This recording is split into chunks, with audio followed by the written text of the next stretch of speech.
Bienvenidos al informativo de Magnífica TV, dedicado a ofrecer las noticias más relevantes de la Iglesia.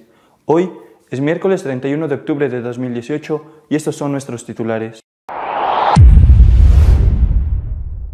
Ha terminado el Sínodo de los Obispos sobre los jóvenes. En este informativo les ofrecemos un amplio reportaje sobre el documento final del mismo. Colombia ha aprobado una ley del aborto, aún más permisiva que la que tenía. En la práctica, se podrá abortar hasta justo antes de nacer. El Sínodo de los Obispos sobre los jóvenes ha terminado. El documento final es muy moderado y ha defraudado a quienes esperaban una ruptura con la tradición.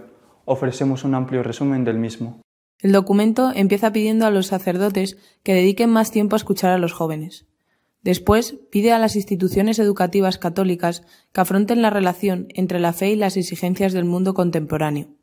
En cuanto a la parroquia, el texto dice que ésta necesita volver a pensar su vocación misionera, porque a menudo es poco significativa y poco dinámica, especialmente en el ámbito de la catequesis. El documento sinodal se detiene luego en el tema de los migrantes, el paradigma de nuestro tiempo como fenómeno estructural y no como emergencia transitoria. Muchos migrantes son jóvenes o menores, no acompañados que huyen de la guerra, violencias, persecuciones políticas o religiosas, desastres naturales, pobreza y terminan siendo víctimas del tráfico de las drogas, abusos psicológicos y físicos. Luego hay una amplia reflexión sobre los diferentes tipos de abusos, de poder, económicos, de conciencias, sexuales, cometidos por algunos obispos, sacerdotes, religiosos y laicos. En las víctimas, se lee en el texto, causan un sufrimiento que pueden durar toda la vida y que ningún arrepentimiento puede remediar.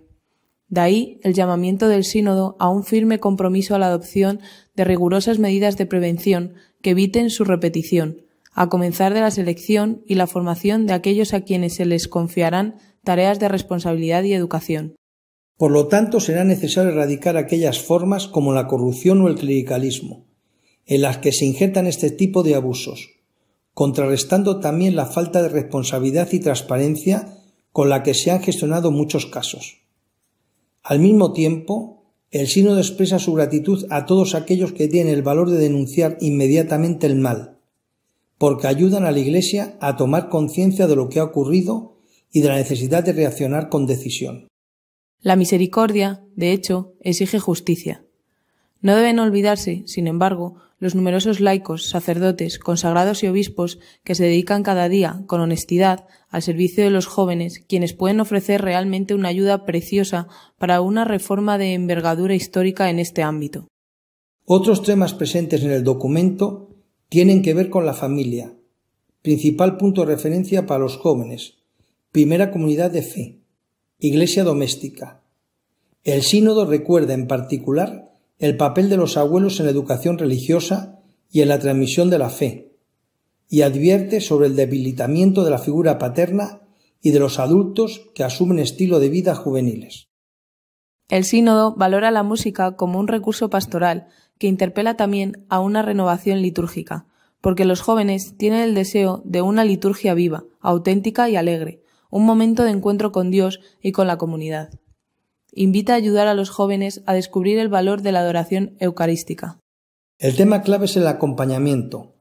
El Sínodo promueve un acompañamiento integral centrado en la oración y en el trabajo interior, que valora también la aportación de la psicología y de la psicoterapia, en cuanto están abiertas a la trascendencia.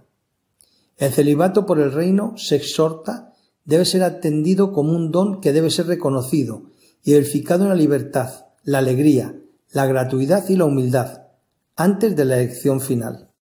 Otra cuestión clave ha sido la de la sinodalidad, que se puede traducir por un caminar juntos.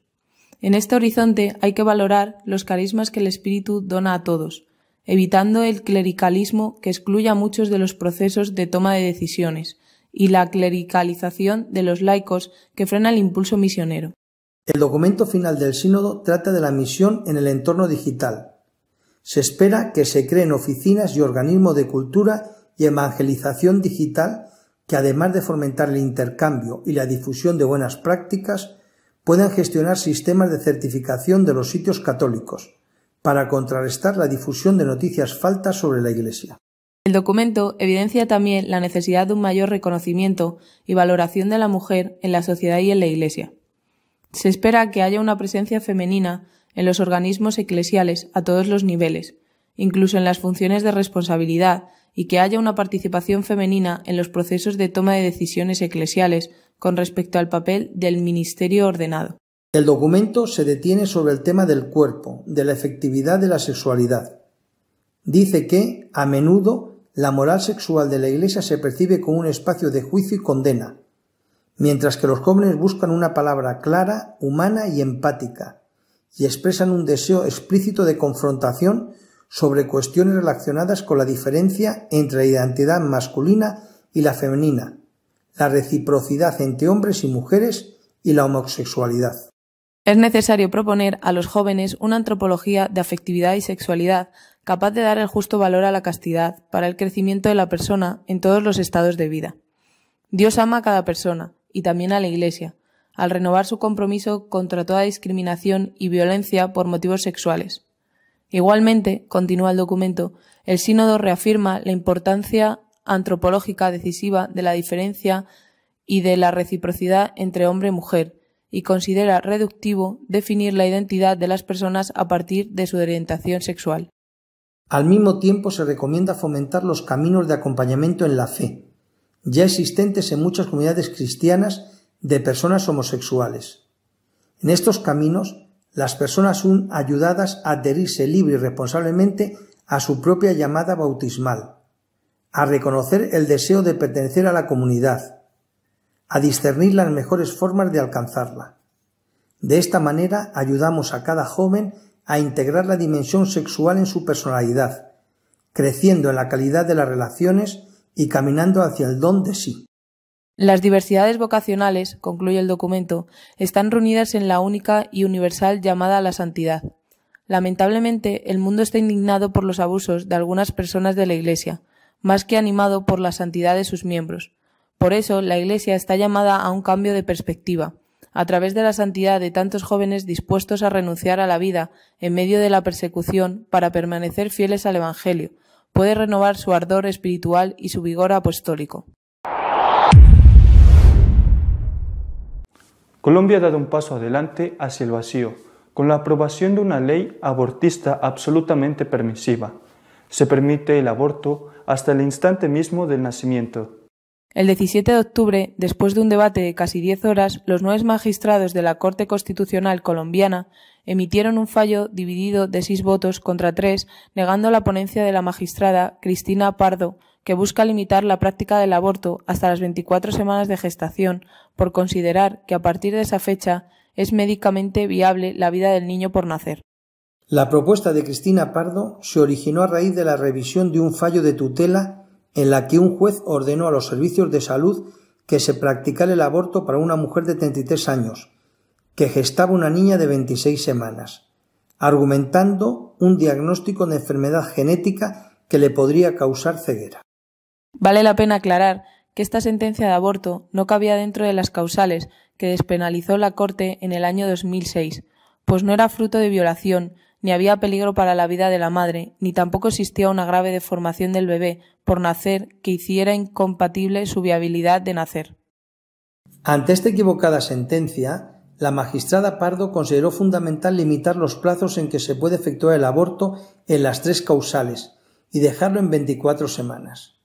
Sin embargo, esta ponencia fue derrotada y se ratificó por parte de 6 magistrados de los 9 que integran la sala plena de la Corte, y que se puede abortar en Colombia desde el momento de la fecundación hasta un instante antes de nacer.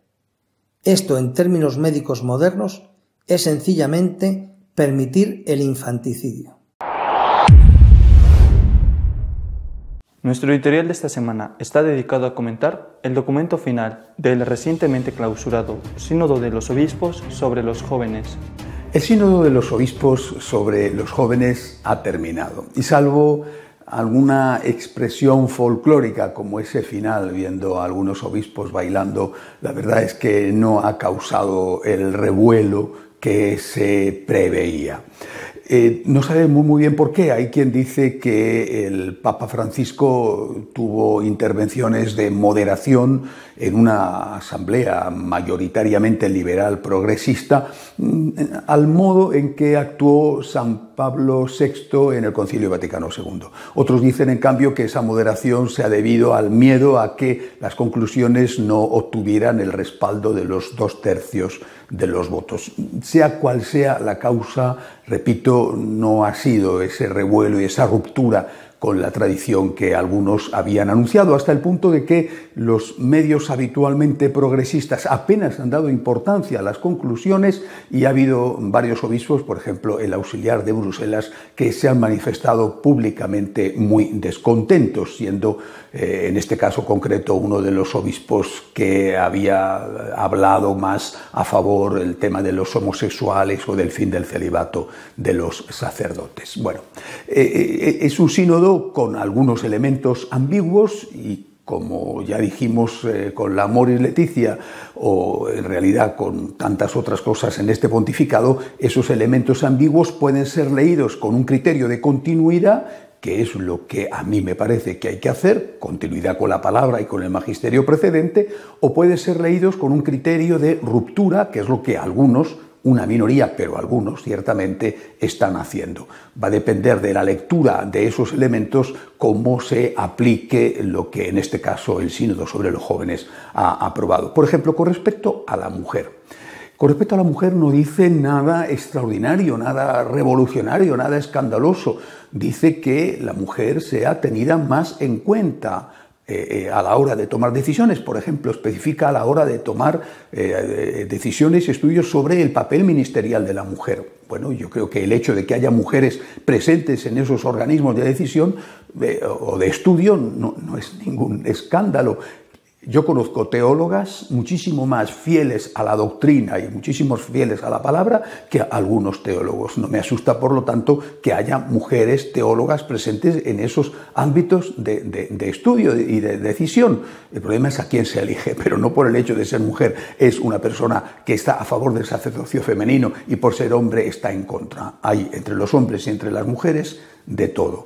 También se dice en este documento final del sínodo que las mujeres ocupen cargos de responsabilidad en la Iglesia a todos los niveles. No se especifica a qué nivel. Hay mujeres ya con cargos de responsabilidad en la Iglesia, por ejemplo, en el dicasterio para los laicos y la familia.